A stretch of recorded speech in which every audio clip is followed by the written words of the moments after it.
Genesis chapter 41. Pharaoh's dreams. When 2 full years had passed, Pharaoh had a dream. He was standing by the Nile, when out of the river there came 7 cows, sleek and fat, and they grazed among the reeds. After them 7 other cows, ugly and gaunt, came up out of the Nile, and stood beside those on the river bank. And the cows that were ugly and gaunt ate up the 7 sleek, fat cows. Then Pharaoh woke up. He fell asleep again and had a second dream. 7 heads of grain, healthy and good, were growing on a single stalk. After them, 7 other heads of grain sprouted, thin and scorched by the east wind. The thin heads of grain swallowed up the 7 healthy, full heads. Then Pharaoh woke up. It had been a dream. In the morning his mind was troubled, so he sent for all the magicians and wise men of Egypt. Pharaoh told them in his dreams, but no one could interpret them for him. Then the chief cupbearer said to Pharaoh, Today I am reminded of my shortcomings. Pharaoh was once angry with his servants, and he imprisoned me, the chief baker, in the house of the captain of the guard. Each of us had a dream the same night, and each dream had a meaning of its own. Now a young Hebrew was there with us, a servant of the captain of the guard. We told him our dreams, and he interpreted them for us, giving each man the interpretation of his dreams. And things turned out exactly as he interpreted them to us. I was restored to my position, and the other man was impaled. The Pharaoh sent for Joseph, and he was quickly brought from the dungeon.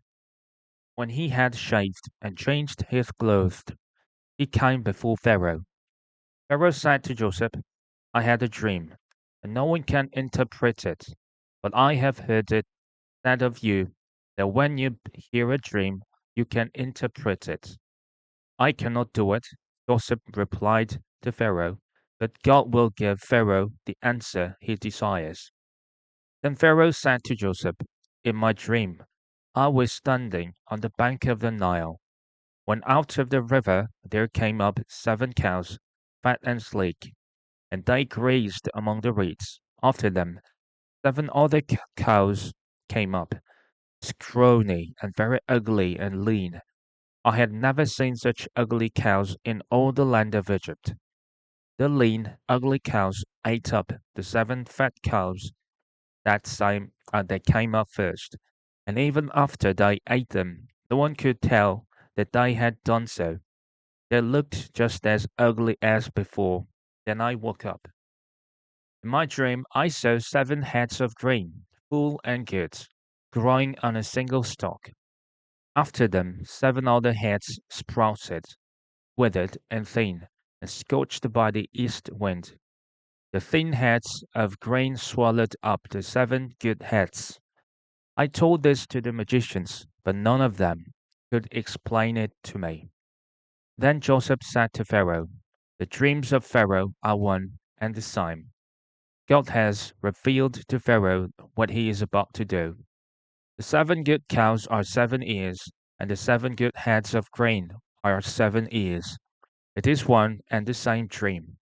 The 7 lean, ugly cows that came up after are 7 years, and so are the 7 worthless heads of grain scorched by the east wind. They are 7 years of famine. It is just as I said to Pharaoh. God has shown Pharaoh what he is about to do. 7 years of great abundance are coming throughout the land of Egypt, but 7 years of famine will follow them. Then all the abundance in Egypt will be forgotten, and the famine will ravage the land. The abundance in the land will not be remembered, because the famine that follows it will be so severe. The reason the dream was given to Pharaoh in 2 forms is that the matter has been firmly decided by God, and God will do it soon. And now let Pharaoh look for a discerning and wise man and put them in charge of the land of Egypt. Let Pharaoh appoint commissioners of the land to take a fifth of the harvest of Egypt during the 7 years of abundance. They should collect all the food of these good years that are coming and store up the grain under the authority of Pharaoh, to be kept in the cities for food. This food should be held in reserve for the country, to be used during the 7 years of famine that will come upon Egypt, so that the country may not be ruined by the famine. The plan seemed good to Pharaoh and to all his officials. The Pharaoh asked them, "Can you find anyone like this man, one in whom is the Spirit of God?" Then Pharaoh said to Joseph, "Since God has made all this known to you, there is no one so discerning and wise as you. You shall be in charge of my palace, and all my people are to submit to your orders. Only with respect to the throne will I be greater than you." Joseph in charge of Egypt. The Pharaoh said to Joseph, "I hereby put you in charge of the whole land of Egypt." Then Pharaoh took his signet ring from his finger and put it on Joseph's finger. He dressed him in robes of fine linen and put a gold chain around his neck. He had him ride in a chariot as his second in command, and people shouted before him, "Make way!" Thus he put him in charge of the whole land of Egypt. Then Pharaoh said to Joseph, "I am Pharaoh, but without your word, no one will lift hand or foot in all Egypt." Pharaoh gave Joseph the name Zaphnath-Paneah, gave him Asenath, daughter of Potipharah, priest of On, to be his wife, and Joseph went throughout the land of Egypt. Joseph was 30 years old when he entered the service of Pharaoh, king of Egypt. And Joseph went out from Pharaoh's presence and traveled throughout Egypt. During the 7 years of abundance, the land produced plentifully. Joseph collected all the food produced in those 7 years of abundance in Egypt and stored it in the cities. In each city he put the food grown in the fields surrounding it. Joseph stored up huge quantities of grain, like the sand of the sea. It was so much that he stopped keeping records because it was beyond measure. Before the years of famine came, two sons were born to Joseph by Asenath, daughter of Potipharah, priest of On. Joseph named his firstborn Manasseh and said, "It is because God has made me forget all my trouble and all my father's household." The second son he named Ephraim and said, "It is because God has made me fruitful in the land of my suffering." The 7 years of abundance in Egypt came to an end, and the 7 years of famine began, just as Joseph had said. There was famine in all the other lands, but in the whole land of Egypt there was food. When all Egypt began to feel the famine, the people cried to Pharaoh for food. Then Pharaoh told all the Egyptians, "Go to Joseph and do what he tells you." When the famine had spread over the whole country, Joseph opened all the storehouses and sold grain to the Egyptians, for the famine was severe throughout Egypt. And all the world came to Egypt to buy grain from Joseph, because the famine was severe everywhere. Genesis chapter 42. Joseph's brothers go to Egypt. When Jacob learned that there was grain in Egypt, he said to his sons, "Why do you just keep looking at each other?" He continued, "I have heard that there is grain in Egypt. Go down there and buy some for us, so that we may live and not die." Then 10 of Joseph's brothers went down to buy grain from Egypt. But Jacob did not send Benjamin, Joseph's brother, with the others, because he was afraid that harm might come to him. So Israel's sons were among those who went to buy grain, but there was famine in the land of Canaan also. Now Joseph was the governor of the land, the person who sold grain to all its people. So when Joseph's brothers arrived, they bowed down to him with their faces to the ground. As soon as Joseph saw his brothers, he recognized them, but he pretended to be a stranger and spoke harshly to them. Where do you come from? He asked. From the land of Canaan, they replied, to buy food. Although Joseph recognized his brothers, they did not recognize him. Then he remembered his dreams about them and said to them, You are spies. You have come to see where our land is unprotected. No, my lord, they answered. Your servants have come to buy food. We are all the sons of one man.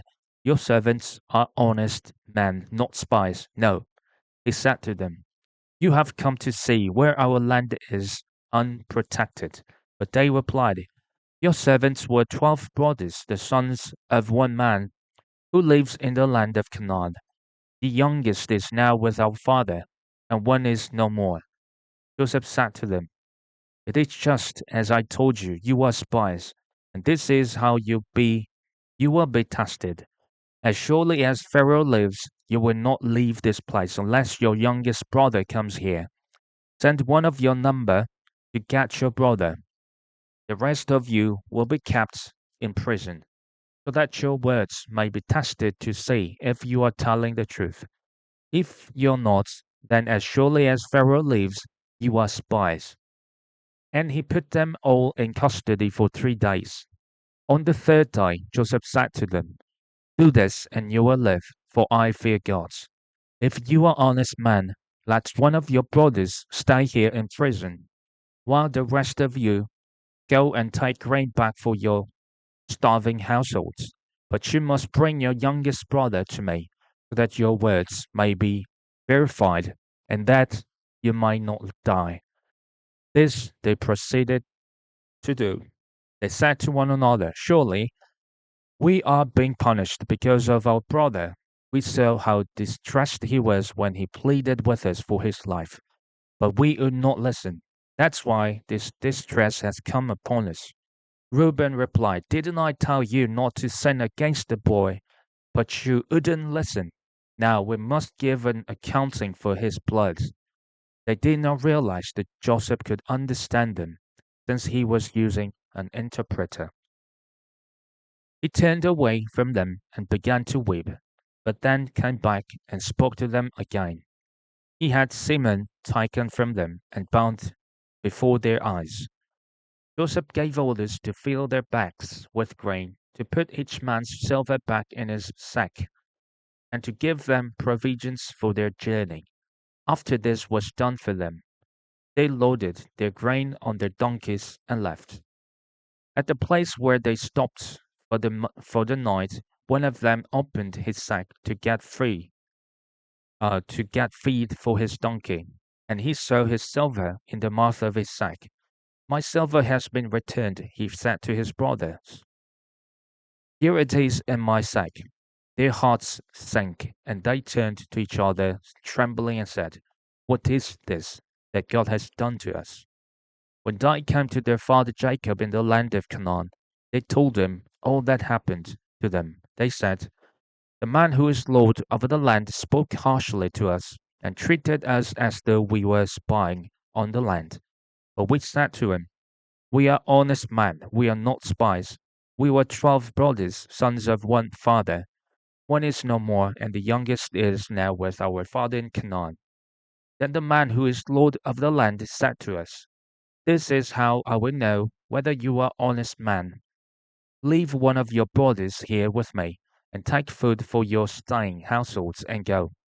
But bring your youngest brother to me, so I will know that you are not spies, but honest men. Then I will give your brother back to you, and you can trade in the land. As they were emptying their sacks, there in each man's sack was his pouch of silver. When they and their father saw the money pouches, they were frightened. Their father Jacob said to them, You have deprived me of my children. Joseph is no more, Simon is no more, and now you want to take Benjamin. Everything is against me. Then Reuben said to his father, You might put both of my sons to death if I do not bring him back to you. Entrust him to my care, and I will bring him back." But Jacob said, "My son will not go down there with you. His brother is dead, and he is the only one left. If harm comes to him on the journey you are taking, you will bring my gray head down to the grave in sorrow."